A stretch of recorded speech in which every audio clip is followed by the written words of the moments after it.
Hello and welcome to the Deep Dive, the place where we take the crucial information you need, synthesize your source material, and transform it into a single compelling conversation. Today, we are undertaking a deep dive into a topic that is, well, profoundly important, yet often criminally neglected: the art and necessity of focusing on yourself. Our sources aren't just giving us platitudes. They are delivering a systematic argument that this isn't a luxury, but the fundamental pillar of modern effectiveness. It really is. It's the essential baseline, and if we connect this to the broader picture, the context is the issue itself.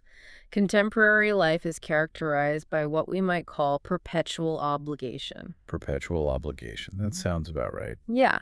Whether it's the relentless pace of professional deadlines, the complex logistics of family life, or just the sheer volume of social and digital connectivity, we are constantly fundamentally pulled outward. Pulled in all directions. Exactly. And the consequence, as our sources detail, is that the internal operating system, is the easiest, most frequent casualty of this outward pull. We automatically prioritize everything else over our own well-being. That sets the stakes immediately. So let's establish the parameters for this dive. When the sources talk about focusing on yourself, what is the clear operational definition? Because it sounds like it goes far beyond just taking a break, doesn't it? Oh, absolutely. It does. They define it as deliberately carving out an activity or a moment that is solely generated and received by you. Okay, solely by you. Yeah, the key metric is the absence of external expectation. This moment isn't designed to improve your work output or fulfill a parental duty or, impress a friend. Yeah. It must be something that in isolation makes you feel happy, grounded, and internally calm. The sources introduce an analogy that is sticky and immensely practical. The necessity of being your own best friend. Yes. You wouldn't let your best friend run themselves into the ground, so why do we allow ourselves to do it? That analogy is the core structural integrity of this entire framework. It forces a cognitive reframing. How so? Well, if you observe your best friend being constantly exhausted, unable to refuse requests, and operating on depleted reserves, your concern would compel you to intervene. Right. You'd step in. Self-care in this context is simply applying that same objective empathy to yourself. Our deep dive mission today is to explore the simple, practical, and highly accessible methods identified in these sources to achieve that personal focus and restore that vital energy reserve. And crucially, we need to reiterate before we jump in, this isn't a passive recommendation. The sources are definitive. This is not selfish. It is absolutely necessary for sustained performance and mental health. Totally necessary. If the foundation is cracked, everything built on top, your relationships, your professional contributions, your mental clarity will inevitably suffer. Let's start with the quick, accessible fixes. Because, as you noted, we often assume self-care requires this massive time investment. Right, that expectation that self-care must be a grand gesture, like a full vacation. That's the first hurdle the sources really dismantle. Okay. The deep insight here is that impact does not correlate with duration. We're talking about microdoses of peace. Small, accessible moments, sometimes as short as 10 or 15 minutes. 10 or 15 minutes. Yeah, which are specifically designed to interrupt the cycle of rumination and obligation. 10 or 15 minutes. That is the perfect antidote to the "I don't have time" excuse. Exactly. And the first suggestion is wonderfully countercultural in our hyper-connected age. Reading. But not just any reading. Exactly. Reading is an immediate, powerful psychological mechanism for self-focus and stress reduction. The sources reference studies that are quite startling, actually. Oh, yeah. They suggest that engaging with narrative text can induce relaxation faster and more effectively than listening to music or even taking a walk. Wow. faster than music. Yeah. Why is narrative so potent? Well, it comes down to cognitive load and displacement. When you are reading, especially fiction, your brain is forced to process the intricate details of a completely separate reality. Okay, so you're building a world in your head. Precisely. And this demand on the cognitive centers is incompatible with the default mode network, the neural network associated with self-referential thought and worry. Ah, the part that runs the worry loops. That's the one. Essentially, by requiring your brain to focus on complex sensory data, a character, a setting, a plot, it momentarily shuts down the internal mechanism of stress and rumination. It's forcing the mind to concentrate on something enjoyable, displacing the immediate pressures of reality. That makes perfect sense. It's a form of structured, non-stressful concentration. And the sources specifically champion reading certain types of materials. They talk about simple adventure stories with happy endings, the narrative equivalent of comfort food. Yes, exactly, the low-stakes joy. This avoids the mental taxation of highly complex or, frankly, depressing narratives. The sources are focused on finding materials that guarantee a positive emotional and psychological payoff. Furthermore, they note that the genres that work best are those that offer a sense of order or justice being restored. Mm. Whether it's a simple, cozy mystery or a tale of simple triumph, it reinforces a positive view of the world in a gentle, undemanding way. And then there's the even simpler suggestion, books with beautiful pictures. You don't even need a heavy narrative structure. Yeah. Sometimes just visual engagement is enough. That's the entry point for the exhausted brain. Honestly, if you are truly running on fumes, even following a simple plot can feel like work. Yeah, I can see that. Looking at visual art or high-quality photography bypasses the language processing centers entirely, offering a purely aesthetic, sensory engagement. It acts like a temporary pause button, creating quiet time purely confined to the visual experience. So it makes self-care truly accessible no matter how drained you feel. Exactly. Regardless of your current mental capacity for dense information. So we've covered the internal seated escape of reading. The next quick fix involves movement, specifically connecting with nature through walking.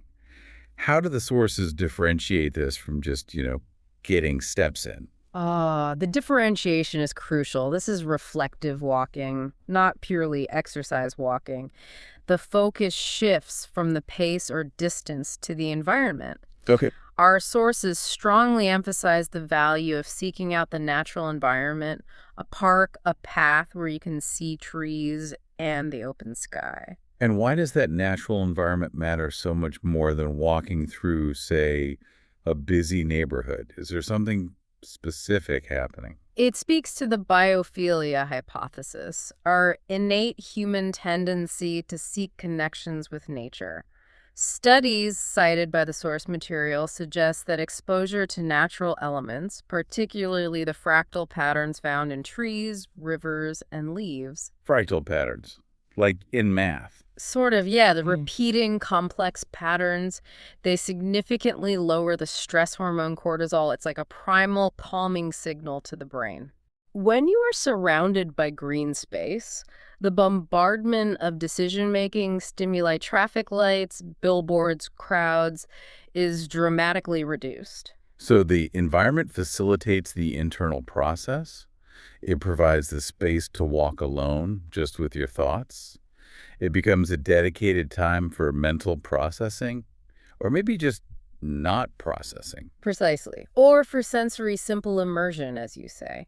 It's physical movement that leads to mental stillness.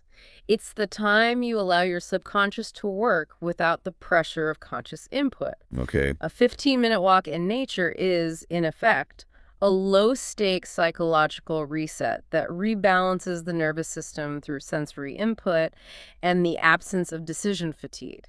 That mental reset brings us to the third quick fix, which feels almost like a shortcut for mood alteration, listening to music. Music is universally effective because it bypasses cognitive processing and goes directly to the limbic system, the seat of emotion. Right to the feelings. Exactly. It offers the fastest route to mood adjustment, literally flicking a physiological switch. And the sources provide a fantastic contrast here, depending on what you need, right? You have the happy, fast pop music, the energy injection on one side. That fast, high-tempo pop music provides a controlled dose of dopamine and serotonin. It encourages outward energy and movement. It's a tool for emotional uplift when you feel sluggish or down. Gets you moving. Yeah, it acts as a stimulant, often distracting from negative thought loops through sheer rhythm and volume. But the contrasting choice is where the true calming power lies. Hmm. Very calm, often instrumental music, specifically piano music. Why piano? That's the internal sedative. When your mental gears are spinning too fast after a demanding day, calm, repetitive, melody-driven music, particularly piano or ambient tones, seems designed to slow down your heart rate and activate the parasympathetic nervous system, the rest and digest system. Rest and digest. I like that. The predictability and steady tempo help the mind achieve a state of coherence. Listening to calm music is a deliberate auditory way to signal safety to the brain, which is especially vital after a long period of high alert stress. It seems like the core takeaway from these quick fixes is choice. You need to identify what your specific energy deficit is. Like, do you need distraction, which is reading, or sensory balance from walking, or direct emotional manipulation with music? Yes. And then you apply the corresponding 15-minute fix. Exactly. And none of these require complex logistics or expense. They are the immediate low-barrier tools for reclaiming moments of peace. Okay, let's transition now from those more passive forms of relaxation, where the goal is maybe to momentarily stop the stress to active, enjoyable engagement. The next section focuses on hobbies, which our sources frame as the pursuit of flow. Right. This is where we move into a potentially deeper level of self-care. The passive activities recharge us. The active engagement rejuvenates us by tapping into our capacity for joyful, non-obligatory effort. A hobby, as defined here, is something you do just for fun. It's pure play, not work. What's the psychological mechanism of flow, as articulated by the sources? It sounds like it's more complex than just having fun, isn't it? Absolutely. The concept of flow state, first defined by Csikszentmihalyi, is that optimal state of consciousness where you are fully immersed in an activity. Totally absorbed. Yeah, it requires a precise balance. The challenge of the task must match your skill level. If the challenge is too high, you get anxiety. Right. If it's too low, you get boredom. When they align, you experience a merging of action and awareness, a loss of self-consciousness, and crucially, time distortion. Time just flies by. Exactly. And that loss of self-consciousness is the profound benefit for self-care. It's an hour spent where you don't even think about the fact that you exist as a stressed individual. You're just doing. That explains why the sources highlight hands-on, grounding hobbies like gardening. It's focused, yet low stress. Gardening, even in a small capacity, say managing small plants on a balcony or a window box, is extremely beneficial. The action is simple and repetitive, watering, pruning, observing. This routine action anchors the mind. And the result is tangible growth. There must be a deep psychological satisfaction there, connecting back to maybe primal nurturing instincts. Oh, definitely, there is. When you actively care for a living thing and see it grow, you tap into a powerful sense of competence and positive connection. Yeah. The feeling of giving water and watching a green leaf thrive makes one feel very calm and happy because the process is slow, predictable, and offers visible proof of your positive influence. It's an exercise in patience and low-key accomplishment that fundamentally contrasts with the frantic, unpredictable nature of the modern workday. From the balcony, we move to the kitchen. The second hobby they highlight is cooking, and specifically making simple things like pasta with tomato sauce. This is where they introduce that beautiful term, kitchen meditation. Yes. Cooking works as a form of meditation because of the required sensory and motor focus. When you are chopping vegetables, following a recipe, or stirring a sauce, those physical, tactile actions demand your attention fully. You have to pay attention. You do. You must focus on the texture, the temperature, the smell, the timing. That singular focus clears the mental whiteboard of the day's worries. It creates a zone where the noise of external life just can't penetrate. It's a necessary, intense focus applied to something enjoyable, unlike the intense focus required for work. And that's the definition of kitchen meditation. The focus is holistic. It uses all the senses, touch, smell, sight, taste, to ground you in the present moment. Mm. The chopping action, for instance, requires repetitive, rhythmic, fine motor skills, which often have a natural calming effect, similar to knitting or whittling. But I have to challenge this a bit, because this is where the time constraint objection comes back in, right? If I only have 15 or 30 minutes, cooking pasta, even simple pasta, can take longer. Are the sources being idealistic, or is there a trick to achieving this flow state quickly in the kitchen? That's an excellent point, and the sources anticipate it. The trick is to focus on the process of preparing a component rather than the product of a full meal. Okay, so not the whole dish. Right. You can achieve flow by dedicating 20 minutes entirely to making a complex homemade sauce, and then maybe you freeze it for later. Or dedicate 15 minutes to mastering the perfect way to slice basil, focusing solely on the precision of the knife. The goal isn't consumption. The goal is immersion in the doing.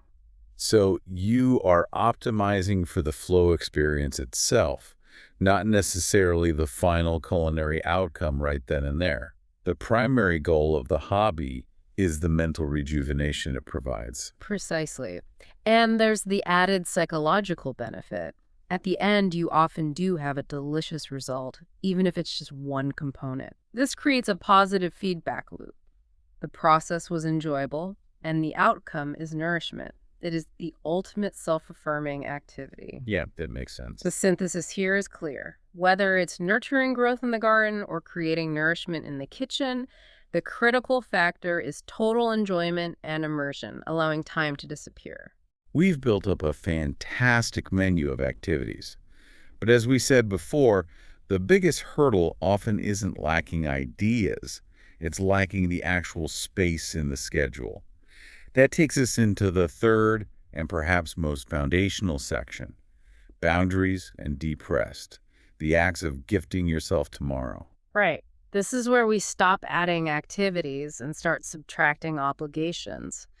The sources open this section by tackling what they deem the most challenging form of self-care, the power of saying no. Oof. Yeah, that's a hard one. We're conditioned to be agreeable, aren't we? This scenario is universal. Yeah. We say yes to the extra project, yes to the friend who needs help moving, yes to the family commitment. And what is the inevitable consequence? You liquidate your personal time, run yourself into the ground, and end up totally exhausted. Exactly. The insight here is why saying no is so hard. It's rooted in social contract theory and a fear of damaging relationships, what psychologists call the fear of social rejection. Fear of letting people down. Yes. We confuse being helpful with being available 24/7. But the source's reframing is essential. Sometimes no is not just a defensive word, it's an empowering word because it's a necessary act of defining your personal energy budget. Defining your energy budget. I like that. That's a much more clinical and less emotional way to look at it than just saying, I'm too tired. Exactly. When you say yes to something you don't have the time or energy for, you are effectively saying no to your future self. You are borrowing time and energy from tomorrow's reserves, which leads directly to burnout. Saying no is establishing an internal boundary that declares my stability and emotional health are non-negotiable right now because those reserves are required for my primary obligations and for myself. Okay, but that requires a script, doesn't it? To deliver the boundary gently. How can we say no nicely, as the sources recommend, without sounding, selfish or unhelpful? They offer highly effective, gentle tactics. They suggest validating the requester while holding firm on your need for rest. Simple phrases like, that sounds important and I appreciate you asking, but I'm truly sorry I can't commit today because I really need time to rest and reset. Okay, validate, then state the need. Or, thank you so much for thinking of me, but I have a conflict. I've actually scheduled some essential downtime for myself today. The key is communicating gratitude and maybe regret while still holding firm on the necessary boundary. It shifts the focus from a personal rejection to a simple scheduling conflict. Those scripts are invaluable because they allow us to prioritize our time without feeling like we have failed our social duties. And that necessary rest leads us directly to the single most foundational act of self-care, the ultimate deep fix: sleep. Sleep is the non-negotiable bedrock. It truly is.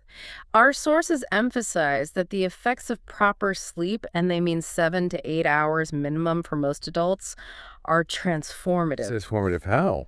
It's not just about feeling less tired. It's about enhanced cognitive function, improved mood regulation, and even a stronger immune system. Everything works better. Conversely, what is the specific cost of running on a deficit? Beyond the generic feelings of being sad and tired, what does sleep deprivation actually cost you, our listener, in terms of performance? Oh, the costs are profound. Sleep deprivation significantly impairs the prefrontal cortex. The decision-making part of the brain. Exactly. The area responsible for complex decision-making, emotional control, planning, impulse control.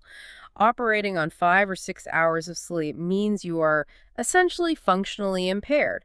Maybe not legally, like with alcohol, but your judgment is off. Functionally impaired. Wow. You become more reactive, less empathetic, and far worse at filtering out distractions. So a good night's sleep doesn't just make you happy, it makes you strong, capable, and allows your mind to be perfectly clear for the day ahead. Sharper. This is where the sources introduce that powerful reframe. Going to bed at a good time isn't just routine, it is an active, conscious act of self-care. It's described as a gift to your future self, the you of tomorrow.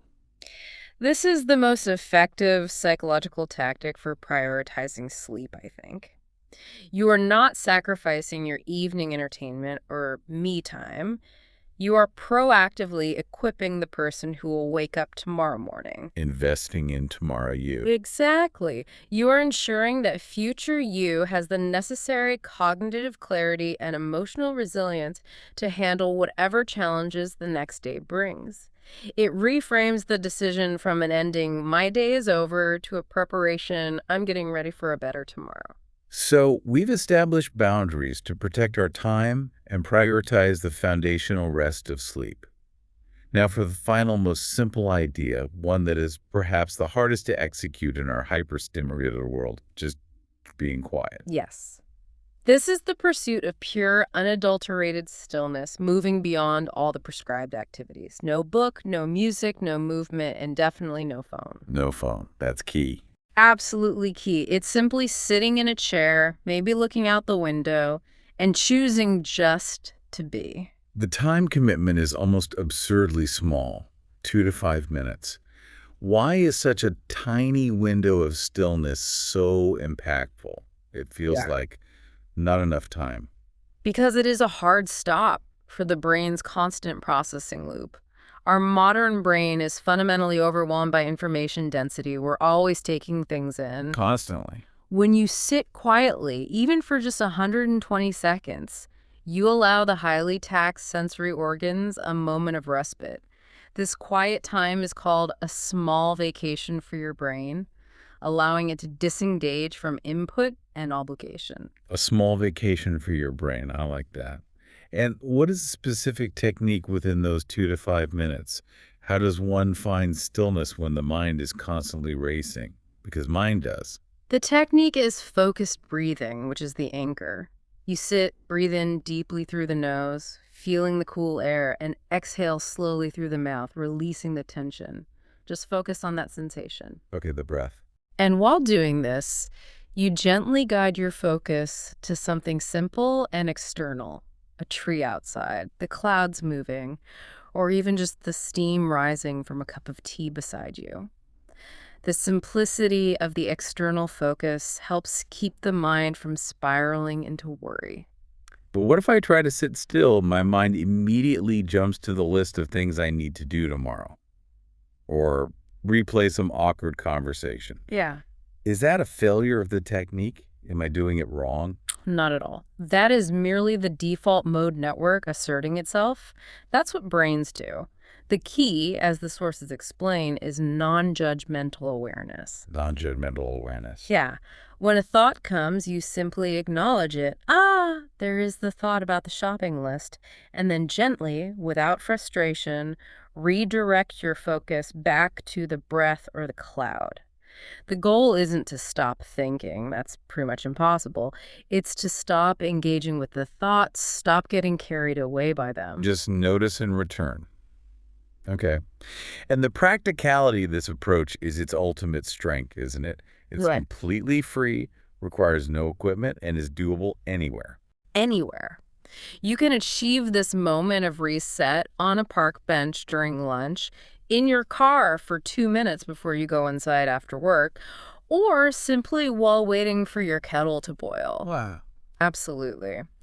The goal is to create a small, sacred pocket of time where there is no consumption and no production required.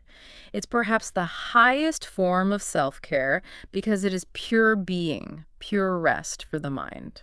We've covered so much, everything from quick escapes like reading and music to immersive flow activities like cooking or gardening, and these foundational acts of saying no, sleeping well, and just being quiet. This feels like a really exhaustive toolkit for reclaiming personal focus. It is quite comprehensive. So let's bring it home. What does this robust framework mean for you, the listener, in your daily life? How do we integrate this? Well, fundamentally, it means we must internalize the core premise, which is that taking care of yourself is not optional. It is the prerequisite for effectiveness in everything else. The prerequisite? Yes. If you are constantly operating from a place of stress and depletion, your capacity to be a good professional, a loving partner, an effective parent, a good friend, it's all severely compromised. When you are tired and stressed, you are merely reacting to things, aren't you? Not responding thoughtfully. Precisely. You're likely short-tempered, making poor decisions, but when you actively invest in your own well-being, when you take those 10-minute pauses or prioritize that 8th hour of sleep, you are happier, yes, but you also have sharper cognitive abilities, better emotional regulation, and crucially, you have more genuine energy and patience to give to the other people and commitments in your life. So it's not selfish. It actually makes you better for others. Exactly. It transforms self-care into a foundational component of generosity and effectiveness.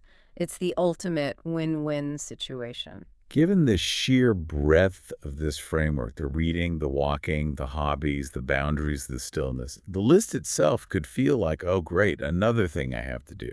Yeah. Another source of obligation. What is the single best first step for our listener right now? That's a really important point. The best step is to choose one small, easy thing and execute it today. Just one. Do not attempt a major lifestyle overhaul tonight. Don't try to do it all at once. No. The sources emphasize starting so small that failure is basically impossible. Build momentum. That is the actionable commitment. Give us, say, 3 micro examples of that single easy commitment someone could make today. Okay.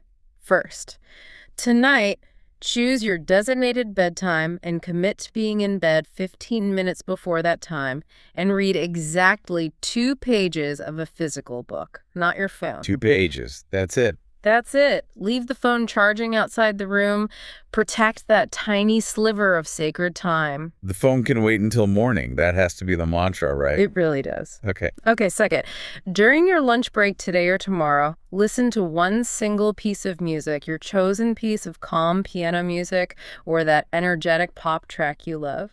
And do nothing else while listening. No email, no scrolling. Just the music for 3 or 4 minutes. Just listen. Just listen. Third, when you next make a cup of tea or coffee, take those 2 to 5 minutes while it's still too hot to drink, sit down, maybe look out the window, and just breathe. That's your micro vacation. 2 minutes. Choosing that one small, easy thing and doing it today is, as the sources note, like planting a small seed for your own happiness. You're initiating the positive cycle immediately. It's the proactive investment in your immediate and future well-being. We often spend our entire lives running and running, meeting every external demand thrown our way. Constantly reacting. Yeah. The profound counterintuitive key is remembering that to maintain that speed, to sustain that output, you must deliberately, consciously, and sometimes, yes, aggressively stop and breathe. Find that moment. Take that deep breath. We encourage you, the listener, to consider what specific small moment of peace you will find for yourself today, and maybe just as importantly, what you might need to say no to in order to protect it. Because when you create that space, even a tiny bit of space, you give yourself permission to be your best self again.